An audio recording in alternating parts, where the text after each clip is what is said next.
Good evening. It's Monday, March 18th, 2019, 7 o'clock. This is the Sutton School Committee meeting. I'd like to call the meeting to order. First order of business is the Pledge of Allegiance.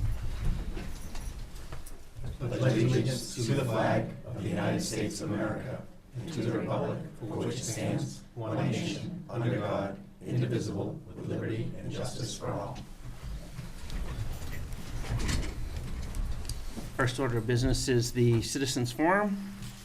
I'd like to remind anybody who'd like to speak that discussion or comments regarding individuals should be avoided so as not to violate any individual's rights. Do we have anyone for the Citizens Forum?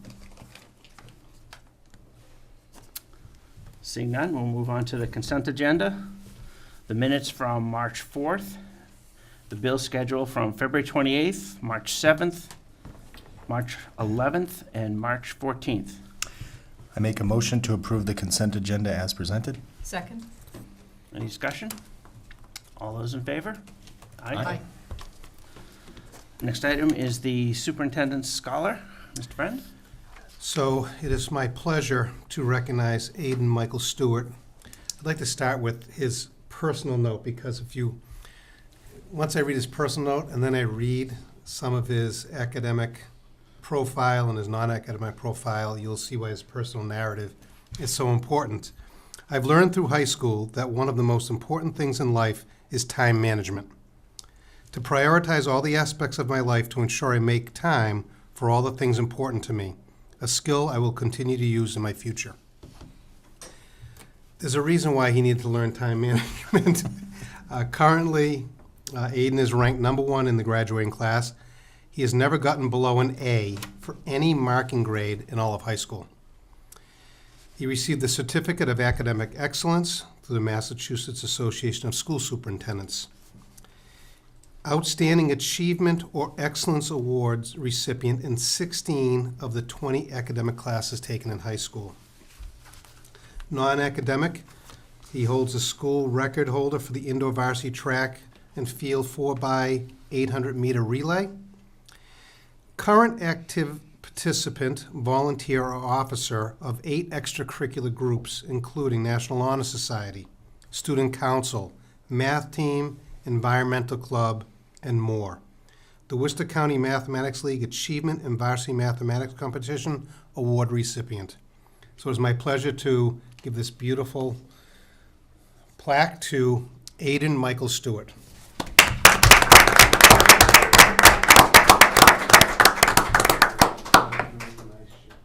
Should we have them do a picture up here? Yeah. With Ted? Ted, do you want to do a picture up here? Sure. Where's the press? Sorry, I got the tripping hazard. Hang on. Let me disconnect it. Ted, go ahead. So, yeah, I could, well, I don't know if I would have done. Great job. Yeah, well, I do that. Let's make it official. 1, 2, 3. Thank you. All right, here comes Dad. Sorry, one more. 1, 2. Thank you. Congratulations.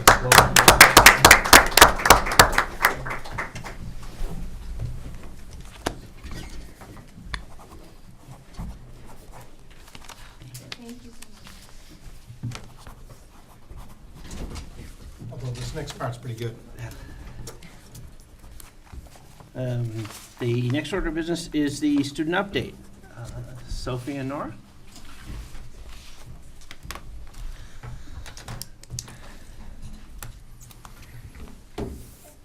Welcome.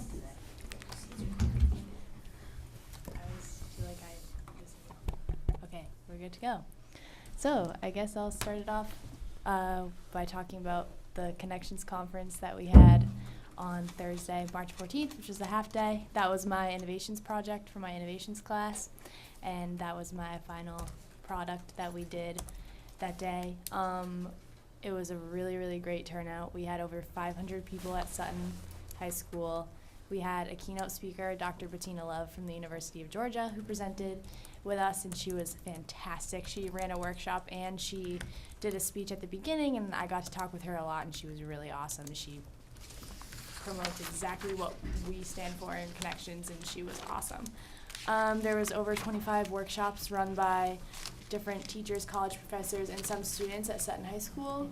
Nikki Andre did a workshop, and Dustin Exelli and some other juniors did workshops that are in our connections group, and that was really awesome to see all the work they put in come together. Yeah, it was really awesome, and I'm really happy that we got to do it, and it was really good. So that's Front page of the Worcester Telegram. yes, it was. And I got interviewed by the Boston Globe as well. That article is not out yet, but it was interesting. We also have a band concert coming up on April 3rd. And then following that, right afterwards, is the band trip to Washington, D.C., which is the 4th through the 7th. And then the chorus is going to Disney the same time, so we'll be gone together. And then internships are starting April 1st for seniors, so for both of us. And yeah, I'm going to UMass Memorial in maternity, and I don't know what else we should talk I'm about. doing evolution, physical therapy in Grafton. Oh, So I'm doing my great. internship. Today was the start of spring sports. We got tennis, outdoor track. Lacrosse started, and any other baseball, softball, right. Next week, next Tuesday and Wednesday, the English MCAS is when the English MCAS is, and it's the first time it's computerized for high school. This Thursday we do have a Holocaust presentation, and was it 2 weeks ago? I think we had a 2-week trial for a new advisory schedule where every day we have like a half-hour free period basically, so students who have a 70 or below in a class are required to go to that class to make up work or to just have extra help with that teacher, and otherwise students can use that time to do homework or study for a test or quiz in that whatever class. What did you think of that? I know you guys are on the way out, but Yeah, it was an interesting experience. When I first heard it, I was kind of skeptical, and I was kind of like, I feel like kids aren't going to use it. But after seeing what kids have actually done with it, I think it was actually really productive for a lot of students, and I know it helped me. I had a little extra time to do homework that maybe I couldn't finish the night before. Or for some kids who maybe like sitting in class all day, they were able to go to the gym and like kind of like relieve some stress of like having to not be able to sit in class for an hour every day for each classroom. So. okay. Yeah, it was good for me too, because I don't usually have a lot of time to be around after school because I babysit right after school, like younger kids, so I have to be there right when they get off the bus, so I can't really stay after a lot of times. So it was really nice for me to check in with teachers that I wouldn't normally see, which was helpful. Good. Thank you. That was it. That's it. Perfect. Excellent, thank you. The Connections Conference, what was great about that is there were a couple of adult advisors, but it was totally student-driven, right? I mean, it was amazing, and the feedback I received from other superintendents was remarkable.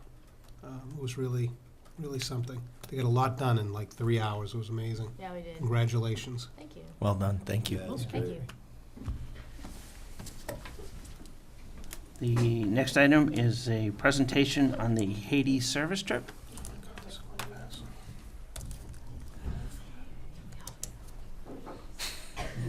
We need more chairs. Yeah.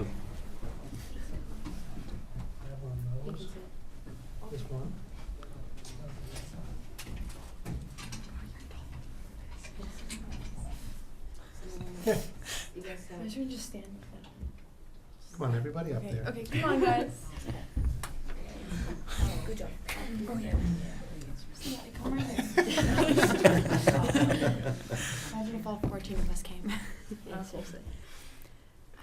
So we, as you guys know, we went to Haiti back in January, and we all kind of just, when we came home, we just took so much away from that trip. We went to the principal, we were like making sure he was going to run this again next year for the kids, and so we just want to kind of share with you what kind of like our experience was. So anybody want to start? No? Okay. Okay, so for me, it was a very like surreal trip. Like even like from the moment we got on the plane that was flying from Miami to Port-au-Prince, we kind of got on the plane and like they handed us those like slips that we had to fill out for customs, and we were like, it was such a like, oh my God, like feeling. And then even we got off the plane, like some of us had to push the big bags we each had hockey bags of supplies because there's no mail systems in Haiti.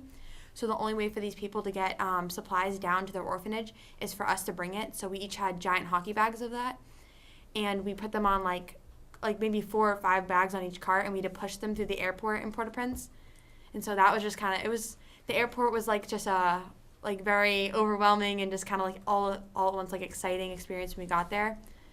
And then when we got there, we had a 2-hour, 3-hour bus ride? 2 hour. Yeah. 2-hour bus ride through Port-au-Prince and into Grand Guave, where we stayed. And I just remember Be Like Brit is on a big hill, and I just remember getting to the top of the hill and like getting out of the vans when we were in Be Like Brit, and like just all you could see was like the mountains and the water, like the blue water with like the pink flowers they had, and it was just like such a perfect like picture. We were just like, whoa, like we're in Haiti, like this is crazy. And like the day we got there, we played volleyball with all the kids, and we played like soccer, and I think Mr. McCarthy played Mr. McCarthy and Sam played basketball with some of the kids. And yeah, anybody else want to go ahead? The welcome song. Oh yeah, go ahead. Oh, okay. So when we first got there, before we even started playing sports, we were sat down in like their main little courtyard in the middle of the building, and then all the kids were lined up, and they just started singing to us to welcome us, and that was just, that's just totally not what would happen in America. So that was just like, I would say the first main cultural difference. And then after that, I'm sure. Yeah. And then they all hugged us. Yeah, they all. Yeah, everybody hugged you there. Everybody. Everyone. Yep. So talk about the poverty, and so it was a beautiful picture, but the reality is quite different, correct? So maybe you could talk about that a little bit. When we first got in the vans, we didn't really notice it once we got outside of the airport, but once we started traveling through the streets, like our Shelby, our missionary, she explained that the way we got to the orphanage, we had traveled to the west, I think, of the city, so we went through the most impoverished area, and it was just like insane. There was trash everywhere, and like there's little rivers where they're meant for water, but there's just trash filled because the government doesn't have any trash distribution or trash trucks or anything, so people had to pick it up themselves. But once we got further away from the city, it was still kind of, I don't know, it was hard to explain because towards the end of the trip, I kind of got not used to it, but it was more normalized, and it was kind of like equal, but I don't know, it was just like a shock once we first got there. You probably have a different perspective on what a bad day is now, right? Yeah. Yes. Oh yes. Oh yeah. Yeah. Even like when the second day I think we were there, we go on little field trips after we would work on the house for the family, and we went out into the like fishing community, and there was just little kids running around like by themselves, and like kind of like if there was parents of like other little kids that were kind of with them, they would just take care of all the kids. And then even like something that shocked us all is like there was this girl probably 6 years old who was walking around with an infant baby who was probably 3 weeks, 4 weeks old, and we were all like, oh my gosh, like her head was like back, and we were just like, oh no, like it made us all so nervous. But like to them it was just so normal.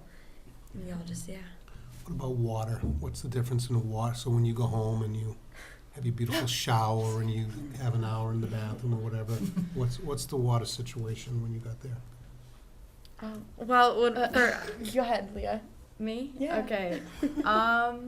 Well, at Be Like Brit, they had filtered water for us, and we were only allowed to drink that water. They have their own filtration system, so we didn't really have to worry about any dangerous water, but they made it very clear to us that we were not allowed to eat or drink anything outside of the home, because it has all this stuff in it that would make us sick. I don't know. Yeah. And yeah, we definitely had enough water. We carried around like big bottles with us everywhere we went. But everyone else outside, we noticed, had to walk miles and miles just to get their clean water, because Grand Guave is fortunate enough to have Be Like Brit with the, what do you call it, like Water a water tank? spigot thing for the public, where a lot of other towns don't have that. They're just lucky enough to have a nonprofit in their town, so people from all over the town just walk miles to that one faucet thing. Anything you expected to see that you thought, boy, this is going to be rough, and were really sort of surprised that it was maybe better, or vice versa, or anything you thought this will work great? One thing I noticed is being such like a impoverished place, you would think people would be kind of like sad and down, but every person we met was like so happy, and like every time we'd see a new person, we would say bonjour, which is like hello, and they would say it right back and smile. So you didn't look at someone and be like, oh wow, like they're having a tough time. Like you never knew that like what these people were actually going through when you like looked at their faces. So it was kind of Do they surprising. seem generally happy for the nonprofits the NGOs to be there? Yeah. So for you guys, what did you take with you that you think will change your life going forward? Well, for me, it was just the way that people act. Usually, it's very different from here. It was eye-opening to see, they have so little, yet they give so much, which I can't say the case for everyone here. But, yeah. Gives you great appreciation, huh? Yeah. And just, like, a lot of kids here, you hear, oh, I hate school, but, like, they barely have school there. Most of them don't even go to school. So, like, just for us to have the chance to actually get to go to school, it was eye-opening. That's great. Terrific. You're going to get the next crew to go? So next year, you're already signing up people not to miss this? I don't think they're signing up yet, but soon, probably. But spreading the word. In June, yeah, I think they're signing up. You think you'll try to do something like this again in college? Yep. Yeah, Definitely. I'm going to college next year, and I already plan on potentially going down there for Christmas this year. Back to Haiti? Yeah, back to Be Like Brit. Anybody want to go to a different country based on this? Maybe in the future. Maybe in the future. It's just. I thought you said New Jersey. Yes. They too could use the help. Yeah, no, it's just, I don't know, we made so many, like, great connections, I feel like, with the kids down there that, like, I don't know, like, I just find myself, like, I have a picture of one of the girls who I had a really good connection with up on my, like, planner in my room. So I was doing homework one day, and I just, like, I don't know, I'd get distracted and just stare at the picture and be like, oh, like, I just want to go back, like, I miss them. So I don't know, something draws me back there, is, like, the connections with the people. Terrific. Well, thank you guys. I'm Thank real you. glad you Thank went. you so much. That's great. Yeah.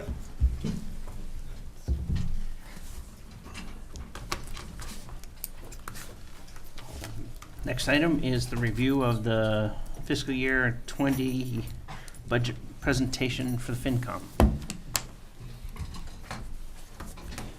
So, so normally the FinCom meeting's in March, the end of March, so we've always had this meeting, and they've now pushed it back for some reason to the end of April. So the FinCom meeting is now scheduled for April 24th for us. So we have plenty of time. So what we basically did is just provide an updated budget presentation that we presented at the last, that we presented for you guys in January. But obviously, we've had a few changes to the budget. So the original budget was, well, actually, it was a little less than $17,927,000. But there were a couple of things added in between. Originally, we put in to have a 0.5 addition to preschool, but as it turns out, the enrollment numbers in preschool next year are down, and for that particular program. So we're only going to need 2 teachers. So not only do we not need the additional half-time preschool teacher, we don't need the half-time preschool position that currently exists. We also have an additional retirement that wasn't anticipated. The person just left, and we anticipate there'll be a savings between the new person coming in and the person leaving, a minimum of $15,000. And we did have to add in for special education an additional $3,000 for a specific student's IEP. So when we presented in January, the budget has decreased by $73,081. And so our current gap is $143,000. Now, this includes, in reality, between the halftime preschool position cut and not replacing a special needs teacher, what we're really adding is an additional halftime teacher by adding 2 elementary level teachers for Early Learning Center Elementary in the curriculum director position. So that's really the difference in the budget, that $143,000 really is basically that. So at this time of the year, we're in very, very good shape. In talking to Jim Smith, he's concerned 3 or 4 years down the road. He's very clear that and he's used very conservative figures, but overall, the town is in very stable condition. The school system is very stable condition. And as what I'll say in April and I say now, we really need to just find out what the state's going to do with Chapter 70. Find out what they're going to do with Circuit Breaker. Let's not say, oh, well, we can't afford the curriculum director at this point, which is the obvious cut that you would make, and then we would basically be done solving the budget, any budget issue. But there's a lot of speculation at the state level. There's a lot of speculation about what they're going to do with Circuit Breaker. I'm a little concerned that they might say we're going to add more money in Circuit Breaker, but then change the requirements, and it could impact, and then it's just a shell game. But at this point, we're in great shape overall, and we're just going to sit tight and see what happens. Do you foresee any kind of information on Chapter 70 for April? Because I guess I'd be surprised if we really saw anything until... There's a big hearing this Friday at 10 o'clock at the Gardner. They've asked all the superintendents to attend. I have some conflicts. I'm not positive I can attend that meeting, but they really want us to go and advocate. What's interesting, though, is it's become like an urban versus suburban issue. And Where are they holding it? At the Gardner? in State House. No. At the Gardner Museum? No.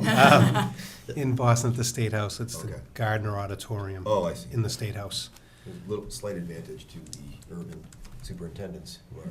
Well, we'll all be there, but it's always the case. The urban school districts depend so much more on state funding than the suburban or wealthier communities like Sutton. There are suburban or rural communities that are impoverished, and they also rely much more heavily on Chapter 70. But we still have those same problems here. We still have increased costs for special education, increased costs for healthcare costs. And so hopefully they're going to find a way to give communities like Sutton a little bit more money than the governor's budget proposes. So we have plenty of time. You guys have these documents. If there's anything that you would like us to alter or change, or you have any ideas, we'll put it back on the agenda for the next meeting, so you guys have plenty of time to look at it, look for anything that we missed or ideas. If we see any changes or any new information comes up, we'll do one final update at the April 1st meeting, and then we'll present on April 24th.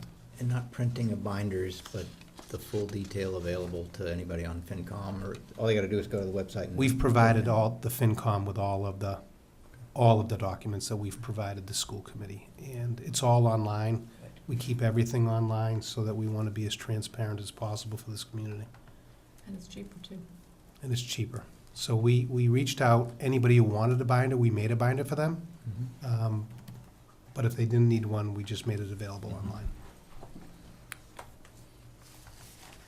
So, I just, Go ahead. sorry, Go ahead. we're both going back and forth. I'm just, this curriculum director position,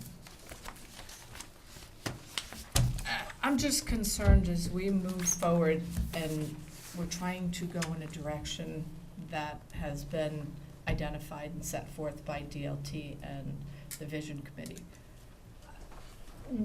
We really need a singular person driving that bus. I agree. And that's huge. Mhm. That was what I was gonna say too, is finding someone for such an important role when we find out very late, is that gonna be difficult? There can't be 20 experienced curriculum directors out there looking for work. Well, what you'd be looking at is either an internal candidate or someone who wants to break into that line of education. I don't think you're gonna find anybody who's currently in a role as a curriculum director looking to make that lateral move to Sutton. I would be surprised if that was the case. But it'd be a great opportunity for somebody since we're trying to really break away from your traditional education system. I'm still holding out hope that we can afford this position. I haven't given up that hope. And when I share with you some of the things that we're doing right now to develop this engineering program, it just reiterates the importance of having one person staying on top of these things, pursuing grants, leading these initiatives. And so if we can't afford a full-time position, then we should look for potentially other options. But again, it really is budget, Right, but budget there's contingent. also that need, there's a need here, because if we're truly gonna go into the 21st century, we've gotta figure out how we can we need to change the system, we need to rework the system. And that's just my whole concern, is if I realize budget controls, unfortunately, and ultimately, budget controls everything, but in order to get into that 21st century learning that we're trying to do, we need to figure out a way to make it happen. Because otherwise, we're just like we are year after year after year, which is, we can't do it this year, we can't do it this year. And we've got so many great things going. I don't know, I just find this of the utmost importance. You're right, this shouldn't be a surprise. We've been talking about this for almost 10 years. Yeah. And we've been kicking the can down the road. And we identify, in this district, we've found ways to creatively utilize people. In many other districts, you'll see an assistant whatever position. We often find ourselves sneaking around that and using people to do multiple things. And we just see so many positions where capacity would be greatly helped if we had a curriculum coordinator. We talk about we're almost in the testing season, and that is heavy on the administration. And if we had a curriculum coordinator, they could really help make that streamline a little bit better. As fantastic as a job as all the administration does, it would be a huge bonus to have this position. So again, it's something we've been kicking it down the road, really hoping to get it in there. Yeah. If someone were to ask you what the job description is, or if you bring in the curriculum coordinator or director next year, can you pull together both the job description and goals for first year, second year? We have the job description. And really, it's multifaceted. Right. It's someone who's looking at vertical alignment of our curriculum to make sure that those things are in place. Professional development, testing, grant writing. So those are the highlights of the job. Part of why I asked that, and I think it's a two-parter, it's the description and what do you want to do with them. So if you hire this person and you say they'll be great for helping out with testing, if that's really not what you envision to do, or if you've got a list of 15 things to do and we really have to talk about what's most important in that list, I think going through that exercise as we have to talk with folks about here's what this costs and why it's a value, it'd be worth having been through the exercise in advance. Agreed.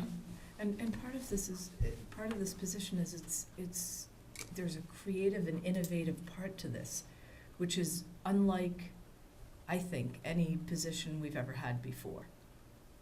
Because we're now venturing into new areas, we're looking at new ways of learning. So we really need somebody that is one of the things that drives them. Because I think for a district, not only is it good for our students, but it's good for the district as a whole, because we've got a whole fresh set of eyes on something who might come in with new ideas on how we can, to use the word manipulate, but manipulate the system to make it as best as it can be for everybody involved. What you describe is different than sometimes we'll hear if we had a dean of students. Agreed. They would be able to Agreed. offload some of the kind of more predictable work Right. to allow principals to do some of that work. And that's sort of a different direction, and it's part of why I say I think it'd be important that you can articulate, Agreed. what do you see this person doing? Sure. I really haven't given up hope. It's, what you have to look at is, what you never want to do is start a program, put a person in a position, and 2 years from now, we realize Yeah. we can't afford this. Yep. And then you're making a decision. So that's why I say, I'm not giving up hope. I want to see what we have remaining in this year's budget to remain in school choice and do the math. Yeah, and And it's set- how can we not do this position? I mean, I think we also need to look at it that way. Yeah, we don't want to take something for 2 years and go, oh my goodness, we can't do it. But can we truly afford not to have that position in place, given where we want to go? Well, I'm going to just give a little snapshot of some of the exciting things that we're moving toward, and the role that the curriculum director would play in this, which will be part of my update. Any more discussion? It could be boatloads, but. It could. It's so hot in here, Ted. Oh. Okay. It's not my fault. We'll move on to the third reading and adoption of policies. DA, which is fiscal management goals. DB, which is the annual budget. DBC, which is the budget deadlines and schedules. And DBD, budget planning. Do I have a motion? So moved. Second. And did anybody go immediately to the Three Stooges as you were reading it? No. We do have, for the third reading, we do have some changes proposed to each of them. Some refinement of wording, changing or adding more commentary to fulfill the mission and vision of the district, which I think is a very positive addition, but I think I'm gonna let the author opine. I think it stands for itself. I mean, really, I just added some simple wording, but I think it's important because our mission and vision is really, that's where we want to be, and that's going to drive what we do as far as budget.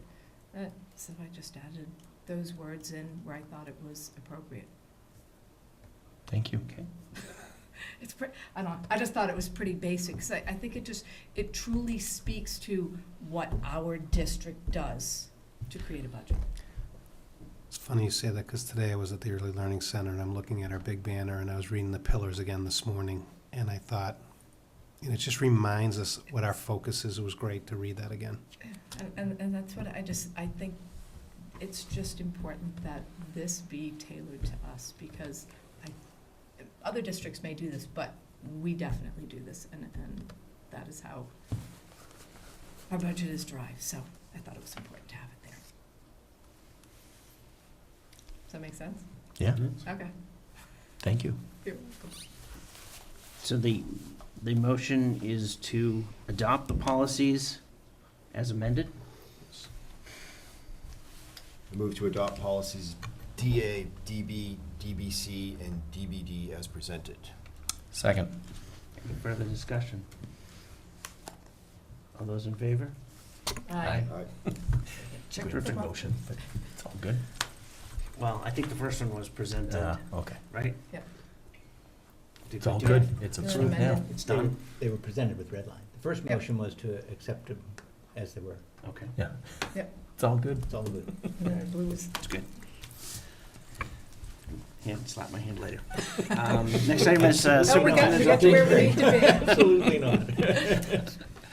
Tomorrow, I'm very fortunate that I'm able to go to a major presentation at UMass Amherst, run by the Commissioner of Education.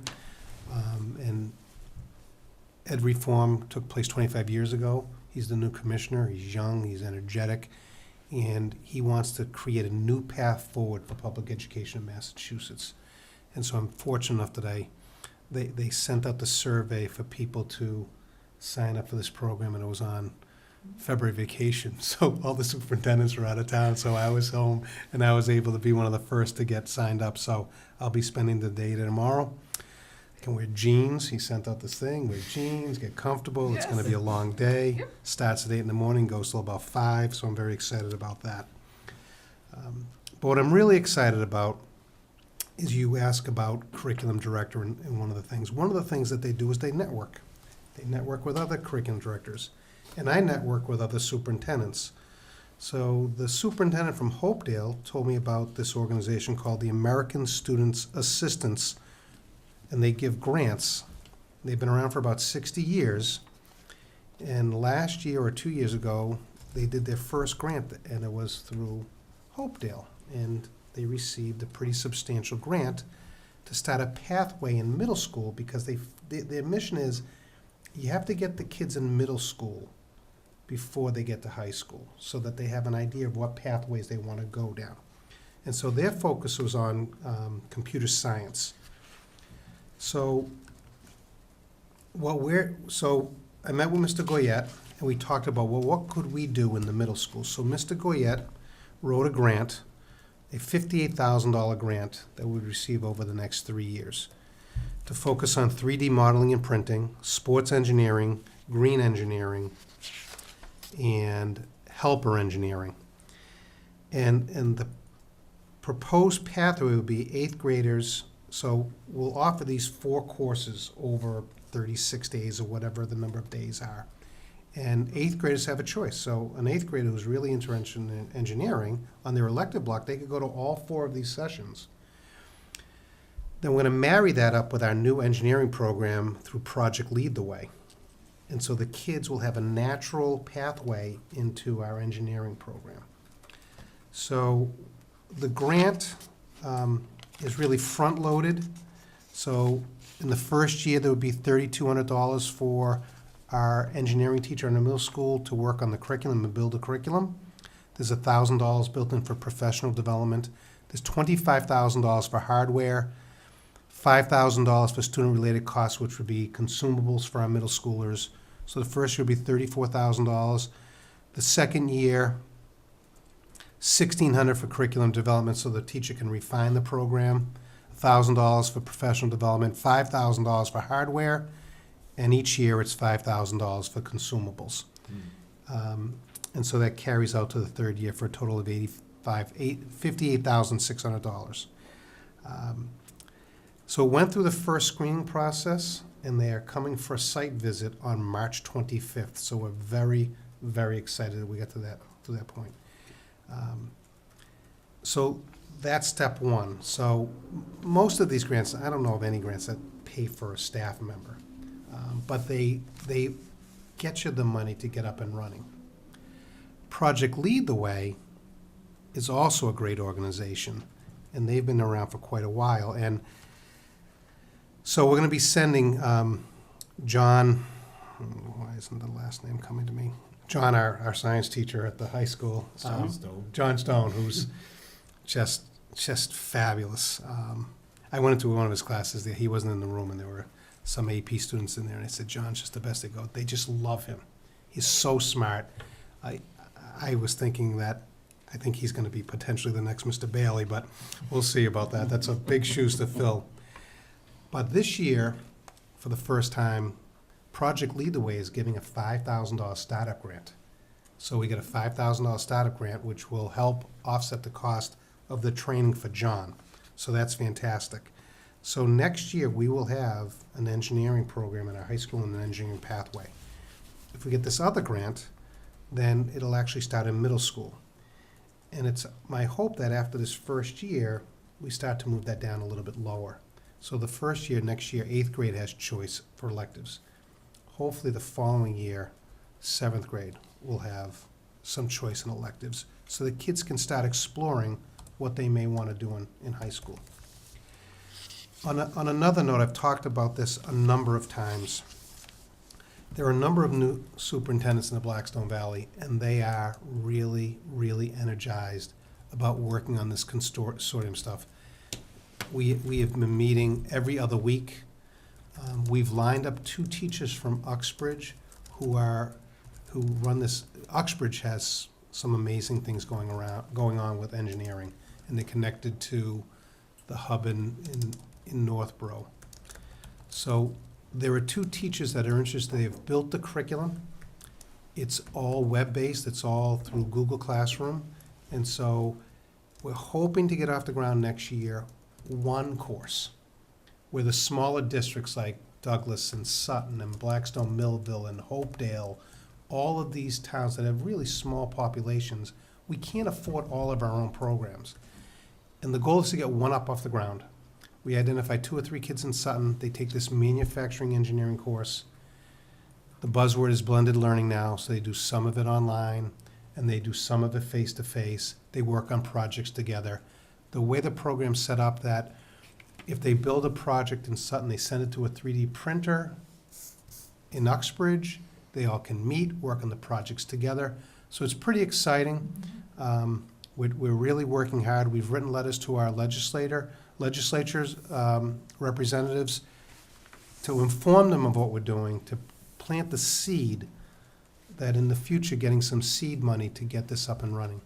We talk about a curriculum coordinator. So we're talking also about, if we're going to do something like this and we want to grow this, you really need someone to own it. And if you had 10 districts that put in $5,000 each, you hire a part-time person to oversee the coordination of this. So you look at Hopedale, they got this grant. They're going to have computer science next year. There's going to be a computer science teacher. Their classes are 60 in Hopedale. That's the average class size in their high school. We envision that if this works, that instead of us adding computer science in Sutton, we allow kids that are interested in computer science to do a blended learning opportunity in that direction. And then Sutton would take on something that we do that we specialize in. Now, I've been thinking about this since I came to the Valley and was part of this, but I have partners now. I have very energetic, younger superintendents that are really driving this. We're going to meet this week again. We met last week. We just want to get 1 course going. We want to find out the pitfalls of it. But this is exciting stuff. The potential for middle school, the potential for kids to have an opportunity. And this manufacturing engineering isn't for just our top kids. It's for all kids. It's for the child who becomes disinterested toward the ends of high school and can do something very, very different and very, very unique. So these are some exciting developments.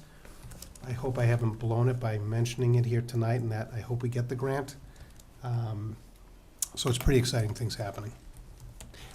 I mean, that's very exciting, because what you just mentioned, it's kind of it's like dipping your toe in the water of trying to recognize the benefits of regionalization without actually regionalizing, which has its pros and cons. But I think that's great. You're going to have other districts specialize in certain areas, and you don't have to go full bore into those programs. You can leverage the neighbors, which is great, and hopefully we'll have a program that will spark interest among the other schools.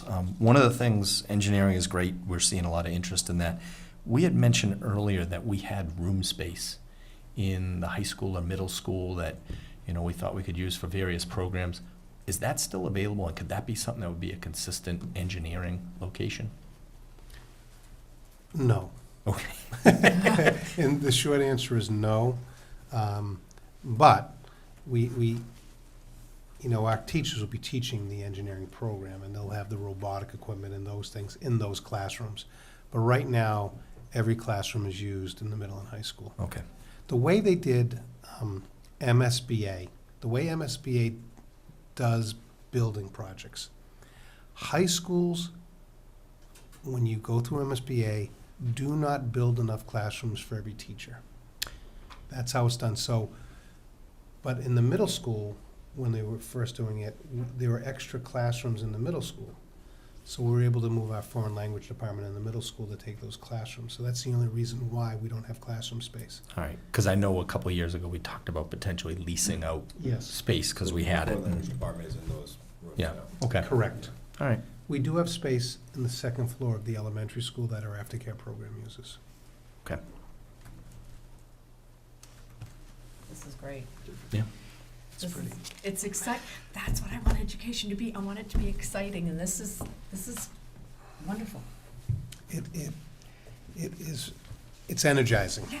It really is. And then that transfers down to the kids. I mean, yeah. Makes me smile. Cool. I'm not even doing it. I'd love to do it. It's be fun. Adding any excitement is good. Oh, yeah. Yep. Something different. Something right. different. And I love that whole blended learning concept, because that's what the real world is these days. And again, if we're talking 21st century learning, this is what we need. And a lot of times you'll find the kids are more of a pro at it than Well, the that is older it. people. I'm a dinosaur now, my gosh, but these kids are just, this will be nothing for them. Oh, They will just, I failed to mention, I went to the state hockey finals. It was one of the best high school sporting events I've ever been at. The place was jammed. Our kids performed. We have 11 kids on the hockey team. They perform well. But it was so neat to see the students from Sutton, Northbridge, Uxbridge, Mendon, and Upton all together, cheering the team on. No issues whatsoever. A couple of crazy adults. That's usually the case. But the kids it was so dynamic. Kids did great. They had a great year. State champions on a part of our co-op, so it was great. I want to make sure I mentioned that. Terrific. Any new business agenda items or action items? Real quick, I'll just say, hit the middle school play the other day. That was excellent. Homes on the Range. It's really nice to see when they bring the arts in at the lower levels and gets the kids interested and really engage with the district. So kudos to them for putting on a great show. And I think for the younger kids, the Green Bean is Friday and Saturday, their performances. Yeah, I went today and watched some of it. They do a great job. It's really great. Great job. Anybody else? Would you like to make a motion? Move that we adjourn. Second. All those in favor? Aye. Perfect. Look at that, Bruce.